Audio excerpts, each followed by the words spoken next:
অল্প খরচে যেভাবে ২ তলা ফাউন্ডেশন দিয়ে আপনার স্বপ্নের বাড়িটি করবেন। তো ভিডিওটা অনেক লম্বা হবে। সম্পূর্ণ ভিডিওটি দেখবেন, তাহলে কিন্তু বুঝতে পারবেন যে আপনি খরচ কিভাবে কমাবেন কি বাড়াবেন। দেখেন আমরা এখানে ২ তলা ফাউন্ডেশন দিয়ে একটা ব্যাস করেছি।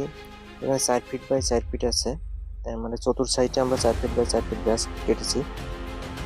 গভীরতা দিয়েছি ৪ ফিট, চতুর সাইডে যে ব্যাসগুলো আছে। এবং মিডলেরটা দিয়েছি আমরা ৫ ফিট বাই ৫ ফিট, গভীরতাও ৫ ফিট। তো এখানে কিন্তু আমরা প্রথমে ভিট বালু দিয়ে সুন্দর করে ড্রেসিং করে নিয়ে পানি দিয়ে লেবেল করে নিয়ে তারপরে কিন্তু এখানে সিসি ঢালা দিলেও চলে, ইটের সলিং দিলেও চলে। তো আমরা এখানে কিন্তু ইটের সলিং দিয়েছি। আর ইটের সলিং যখন দিবেন তখন অবশ্যই ৫ ইঞ্চি ব্লক ব্যবহার করবেন। আর যদি সিসি ঢালাই দেন সেক্ষেত্রে আপনি ৩ ইঞ্চি ব্লক ব্যবহার করবেন। তো আমাদের এখানে লেআউটের কাজ শেষ।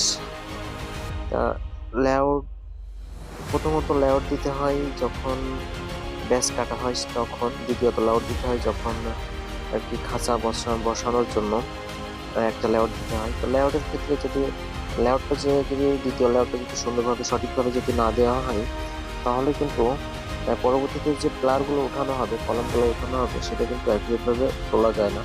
তো আমরা কিন্তু প্রত্যেকটা লেআউটের কাজ শেষ করে খাঁচা বসানোর কাজ শুরু করে দিয়েছি, আপনারা দেখতে পাচ্ছেন।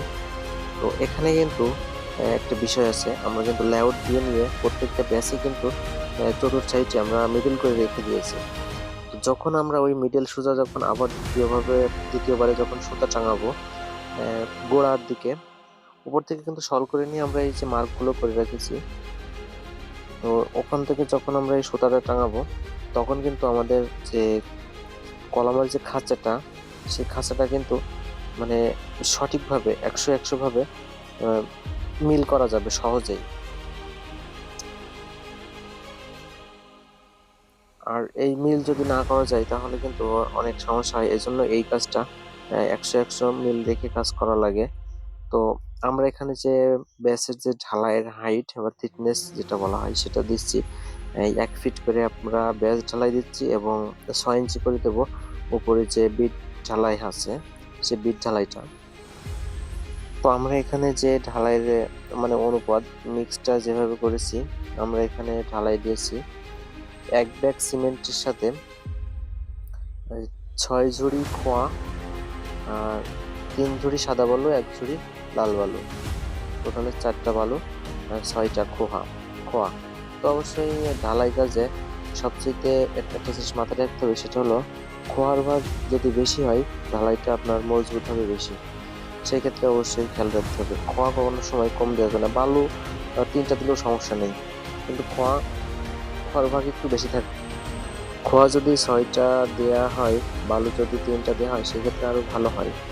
ঢালাইটা বন্ডিংটা নেয় ভালো। আর খোয়ার সাইজটা যেন মানে ১ ইঞ্চি পুরো না হয়। হ্যাঁ, ১ ইঞ্চি করে খোয়া হবে। আবার তার বেশি যেন মোটা যেন না হয়, এদিকে খেয়াল রাখতে হবে। ১ ইঞ্চির একটু কম হবে। আমাদের দেখেন ঢালাইয়ের পরে যে পরবর্তী যে কাজটা, যে এইগুলো যে ৬ ইঞ্চি যে বিটটা ঢালাই দিচ্ছি, এটা কিন্তু ব্যাস ঢালাই দেওয়ার পরে উপরে সুন্দর করে লেবেল করে নিয়ে তার পরবর্তী কিন্তু এটা দিতে হবে। তাহলে ব্যাসের উপর যখন হাঁটবো চলাচল করবো তখন কিন্তু ব্যাসের যে মানে নরম ঢালাইয়ের উপরে হাঁটলে তো গর্ত হয়ে যাবে, ঝুলে যাবে। এজন্য কিন্তু ওই ঢালাইটা আগে দিয়ে তারপরে কিন্তু এই ঢালাইটা দেওয়া হয়, যাতে ঢালাইটা সহজে দাঁড় করানো যায় আর কি, স্লোবে দেওয়া যায়। তো এটার উপকারিতা কিন্তু অনেক। আপনারা অবশ্যই আহ, এই এই যে আমরা যে ঢালাইটা দিচ্ছি এটা দিবেন, তাহলে কিন্তু অনেক উপকার হবে। বিশেষ করে বর্ষাকালে যখন এই কাজটা করা হয় তখন কিন্তু এই যে ব্যাসের কাজ করা হয়, চতুর সাইডে বৃষ্টির কারণে কিন্তু ব্যাসের ভিতরে কাদা মাটি লেগে যায়। আর ওই মাটিটা যদি লেবেল করা থাকে, ব্যাস যদি লেবেলে ঢালাই দেওয়া থাকে, সেক্ষেত্রে কিন্তু ওইগুলো সম্পূর্ণরূপে তোলা যায় না। তো এইটা করে রাখবেন, তাহলে সবচেয়ে ভালো হবে। ধন্যবাদ সবাইকে, ভালো থাকবেন।